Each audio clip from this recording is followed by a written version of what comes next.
کم ناظرین head lines آپ نے جانے بلیٹن کا باقاعدہ آغاز کریں گے۔ سب سے پہلے آپ کو بتائیں گے گزشتہ 16 ماہ میں دوسری جماعتوں نے صرف اپنے کیسز ہی معاف کرائے ہیں۔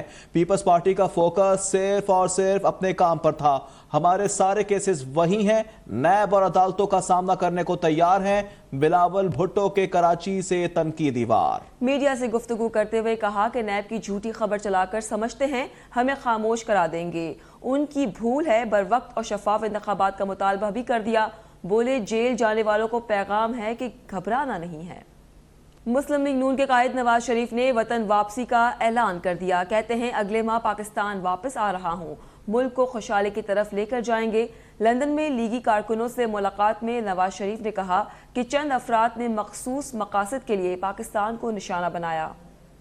ملک کو خوشحالی کی طرف لے کر جائیں گے، نواز شریف کی جانب سے یہ پیغام آیا ہے۔ اگلے ماہ پاکستان واپس آ رہا ہوں، نواز شریف نے یہ بھی بتا دیا ملک کو خوشحالی کی طرف لے کر جائیں گے۔ Audio leaks inquiry commission case میں ججز پر اعتراض سے متعلق سپریم کورٹ نے تفصیلی فیصلہ جاری کر دیا۔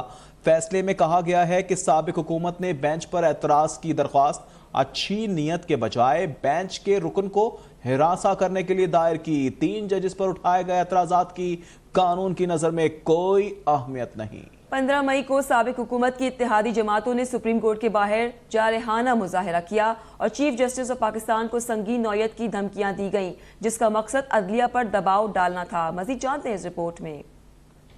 چیف جسٹس عمر عطا بندیال کی سربراہی میں 5 رکنی بینچ نے 6 جون کو مبینہ آڈیو لیکس کیس کا فیصلہ محفوظ کیا تھا۔ Audio leaks inquiry commission case کے 32 صفحات پر مشتمل تفصیلی فیصلے میں کہا گیا ہے کہ 3 ججز پر اٹھائے گئے اعتراضات کی قانون کی نظر میں کوئی اہمیت نہیں۔ اعتراض کی درخواست اچھی نیت کے بجائے بینچ کے رکن کو ہراساں کرنے کے لیے دائر کی گئی، اس لیے اسے مسترد کیا جاتا ہے۔ فیصلے میں کہا گیا ہے کہ review of judgement and order قانون کو سپریم کورٹ غیر آئینی قرار دے چکی۔ سابق وفاقی حکومت نے متعدد آئینی مقدمات سے ججز کو الگ کرنے کے لیے درخواستیں دائر کی۔ آڈیو لیگ کمیشن میں بھی ایسی ہی مفادات کے ٹکراؤ اور تعصب جیسی درخواست دائر کی، جس کا مقصد چیف جسٹس پاکستان کو بینچ سے الگ کرنا تھا۔ تحریری فیصلے میں یہ بھی کہا گیا کہ سابق وفاقی حکومت کی جانب سے عدالتی فیصلوں پر عمل درآمد میں عدم تعاون پر تحمل کیا اور عدالتی فیصلے نہ ماننے پر کوئی تادیبی کارروائی نہیں کی۔ آڈیو لیکس منظر عام پر آنے کے بعد سابق حکومت اور اتحادی جماعتوں کی جانب سے عدالتی فیصلوں اور کارروائیوں پر دھمکیاں دی گئیں، جبکہ کچھ ججز پر زبانی حملے بھی کیے گئے، جس کی ایک مثال 15 مئی کو سامنے آئی۔ عدالتی حکم نامے میں مزید کہا گیا کہ 4 اپریل کو سپریم کورٹ نے پنجاب میں 14 مئی کو انتخابات کرانے کا حکم دیا، جس کے بعد 15 مئی کو سابق حکومت کی اتحادی جماعتوں نے سپریم کورٹ کے باہر جارحانہ مظاہرہ کیا اور چیف جسٹس پاکستان کو سنگین نوعیت کی دھمکیاں دی گئی، جس کا مقصد عدلیہ پر دباؤ ڈالنا تھا۔ عدالت عظمیٰ نے اپنے فیصلے میں اس امر کو بھی افسوسناک قرار دیا کہ ریڈ زون میں احتجاج پر پابندی تھی، لیکن سابق حکومت نے جلسے کے انعقاد کے لیے سہولت فراہم کی۔ حکومتی مشینری کی مدد سے پاور شو عدلیہ کی آزادی پر براہ راست حملہ تھا۔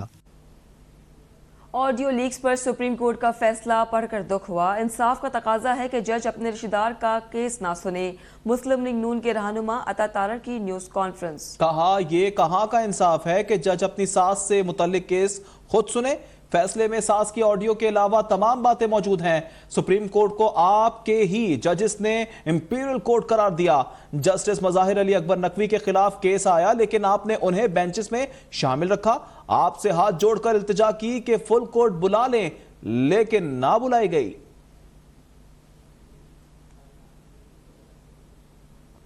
انسداد دہشت گردی عدالت اسلام آباد میں جوڈیشل کمپلیکس حملہ کیس میں چودھری پرویز الہی کو 14 روزہ جوڈیشل ریمانڈ پر جیل بھیج دیا ہے۔ پرویز الہی کو اڈیالہ جیل میں رکھنے کے ساتھ بہتر سہولیات فراہم کی گئی ہے۔ چودھری پرویز الہی کی ضمانت کی درخواست پر متعلقہ فریقین کو نوٹس جاری کر دیے گئے۔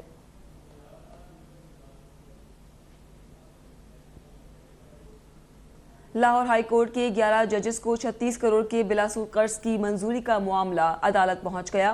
لاہور ہائی کورٹ میں درخواست جمع کرا دی گئی ہے۔ درخواست میں chief secretary Punjab, secretary finance سمیت دیگر کو فریق بنایا گیا اور قرضے دینے کی منظوری کا فیصلہ کالعدم قرار دینے کی بھی استدعا کی گئی ہے۔